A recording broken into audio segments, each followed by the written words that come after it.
ఇది నా తెలంగాణ వీరవనితలు సమ్మక్క సారక్క తల్లి పుట్టి నడిచిన నేల.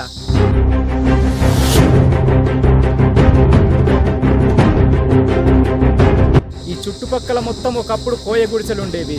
ఒకప్పుడు ఈ చుట్టుపక్కలనే ఈ కొండ ప్రాంతంలోనైతే మన కోయ రాజులు కోయ ప్రజలైతే వాళ్ళు ఉండేవారు. సో హాయ్ ఫ్రెండ్స్, నేను మీ అయోధ్యవాసి విఘ్నేష్ని. ఈరోజు మనం పొలాసలోని నరసింహ గుట్ట మీదనైతే ఉన్నాం. నరసింహల గుట్ట మీదనైతే ఉన్నాం. ఈ ప్రదేశం వచ్చేసి చాలా అంటే చాలా స్పెషల్. ఎందుకంటే ఇది మన తెలంగాణ వీరవనితలు సమ్మక్క సారక్క పుట్టి నడిచిన నేల అన్నమాట.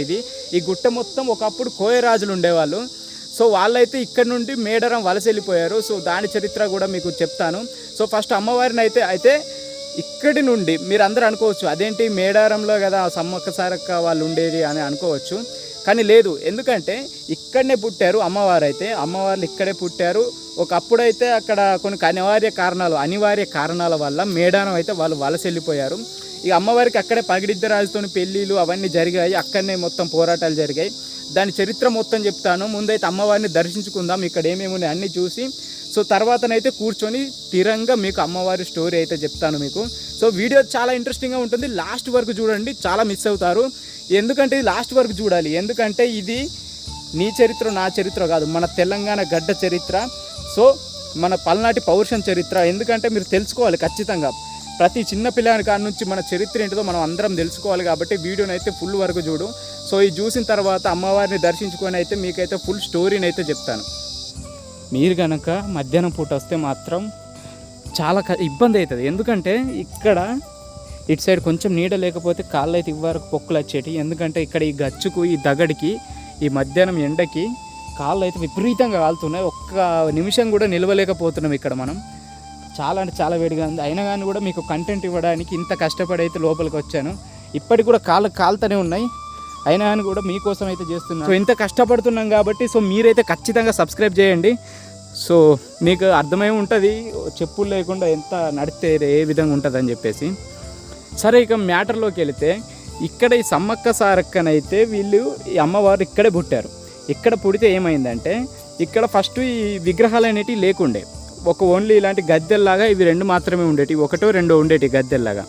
అయితే గ్రామ ప్రజలు ఏం చేసిరంటే మనకు కూడా ఒక విగ్రహం లాంటిది ఒకటి ఉండాలి, ఇట్లా ఒకటి పూర్తిగా ఇలాగే ఉంటే బాగోలేదని చెప్పేసి 2017లో అమ్మవారి విగ్రహాలు అయితే ఇక్కడ స్థాపించారు. కోయ పూజలు వాళ్ళు కోయ ప్రజలు వాళ్ళు వచ్చి అందరు కలిసి ఇక్కడనైతే అమ్మవారి విగ్రహాలు అయితే ప్రతిష్ఠించారనమాట. ప్రతిష్ఠించి 2 ఏళ్ళకు ఒకసారి మన సమ్మక్క సారక్క జాతర ఎప్పుడు ఎట్లా జరుగుతుందో ఇక్కడ కూడా అంతే 2 ఏళ్ళకు ఒకసారి అయితే జాతర అయితే జరుగుతుంది అన్నమాట. సో ఒకసారి అయితే మీరు దగ్గర నుండి అమ్మవారిని దర్శించుకోండి. ఈ అమ్మవారు సమ్మక్క.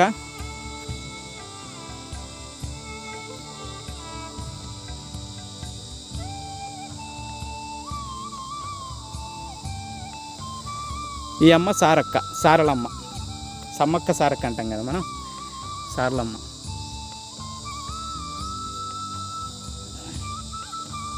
అందరినీ చల్లగా చూడండి తల్లి.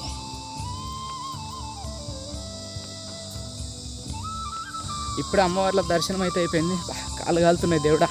అమ్మవారి విగ్రహాల పక్కనే ఒక వేప చెట్టునైతే మనం చూడొచ్చు. ఈ వేప చెట్టు మొదల్లోనైతే పగిడిద్ద రాజును ప్రతిష్ఠించినట్టు ఇక్కడ ప్రజలైతే చెప్పారు. అండ్ దాని పక్కనే ఒక రాయి అయితే కనబడుతుంది కదా, దీన్ని అల్లుబండ అని అంటారు. సంతానం లేని వారు అయితే దీన్ని అయితే పైకెత్తి అయితే చూస్తారు. అండ్ దీని పక్కనే ఇంకో నరసింహస్వామి ఆలయం అయితే ఉంది. దీన్ని నేను ఫస్ట్ చెప్పాను కదా నరసింహుల గుట్ట అని అంటారని, అది ఈ ఆలయం వల్లనే వచ్చింది అనుకుంటున్నాను. ఖచ్చితంగా అదే ఉంటుంది. సో స్వామివారిని అయితే చూసేద్దాం రండి. ఓకే, ఇదేనమాట నరసింహస్వామి గుడి.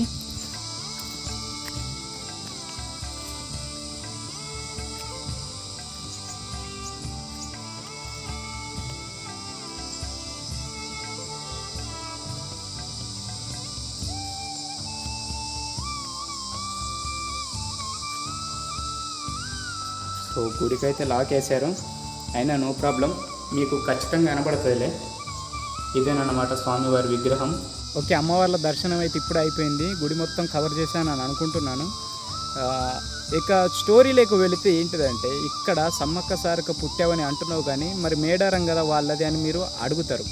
దానికైతే సమాధానం చెప్తాను.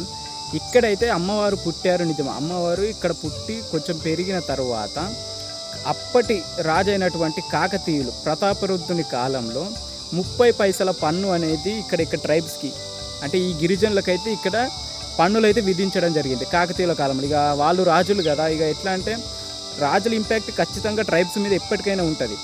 ఇక వాళ్ళు చెప్పిందే రాజ్యం అన్నట్టు ఉంటుంది కదా, మీకు తెలిసే ఉంటుంది. 30 పైసల పన్ను వీళ్ళు కట్టడానికైతే చాలా అంటే చాలా ఇబ్బంది పడేవారు ట్రైబ్స్.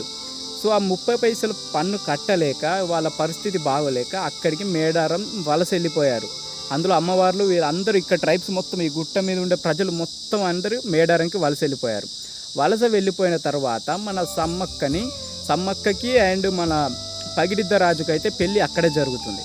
అక్కడే జరిగిన తర్వాత ఇక మన సమ్మక్క సారక్క అక్కడ వీళ్ళ వీరోచిత పోరాటం ఇక మీకు చెప్పాల్సిన అవసరం లేదనుకుంటాను. అక్కడి నుండే వాళ్ళు సమ్మక్క సారక్క వాళ్ళందరూ పోరాటం చేశారు. ప్రతాపరుద్ర సైన్యాన్ని అయితే ఉరికించుకుంటూ కూడా కొట్టిరు. నా తెలంగాణ భాషను చెప్పాలంటే ఉరికించుకుంటూ కూడా కొట్టిరు.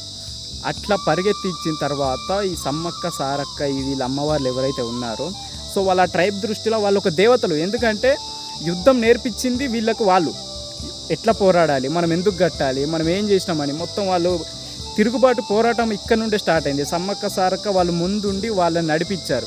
అందుకని చెప్పేసి గిరిజనులు వాళ్ళు దేవతలుగా భావించి ప్రతి 2 ఏళ్ళకు ఒక్కసారి వాళ్ళకైతే జాతర అయితే జరిపిస్తారు. ఒకప్పుడు గిరిజనుల మధ్యలోనే ఉండే జాతర ఇప్పుడు మన తెలంగాణ రాష్ట్ర జాతరగా ఇప్పుడు విరాజిల్లుతుంది. ఇప్పుడు మన తెలంగాణలో సమ్మక్క సారక్కను మించిన జాతర అయితే లేదు. సో అందుకనే గిరిజనుల నుండే వచ్చిన ఈ జాతర ఫస్ట్ ఒకప్పుడు గిరిజనులకు మాత్రమే సంబంధించిన జాతర ఇప్పుడు మన తెలంగాణ వ్యాప్తంగా మొత్తం మన రాష్ట్ర వ్యాప్తంగా జరుపుకుంటున్నామంటే ఆ తల్లుల వీరోచిత పోరాటం, వాళ్ళ త్యాగం, వాళ్ళ కీర్తి మొత్తం అవన్నిటికీ కారణం అయితే అది. ఓకేనా, మీకు స్టోరీ అయితే అర్థమైందని అనుకుంటున్నాను. సో ఓకే, అయితే ఇది మీకు మన భాషలో తెలంగాణలో భాషలో చెప్పాలంటే ఇది తల్లిగారు ఊరు, మేడారం అత్తగారు ఊరు అమ్మవార్లది, అంతే. సో ఇలాంటి ఇంట్రెస్టింగ్ వీడియోస్ మళ్ళీ కావాలనుకుంటే సో మన ఛానల్ అయితే అయోధ్యవాసి ఛానల్ అయితే సబ్స్క్రైబ్ చేయండి. సో ఇంత కష్టపడి అయితే తీస్తున్నాము.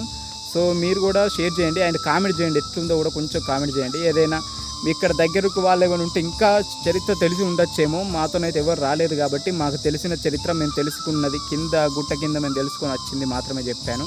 ఎవరైనా ఈ గ్రామ ప్రజలు ఉండి వాళ్ళకి ఏమైనా ఎక్స్ట్రా చరిత్ర తెలిసి ఉంటే మాత్రం మాకైతే కామెంట్ చేయండి, మేము కూడా తెలుసుకుంటాం అమ్మవారి చరిత్ర.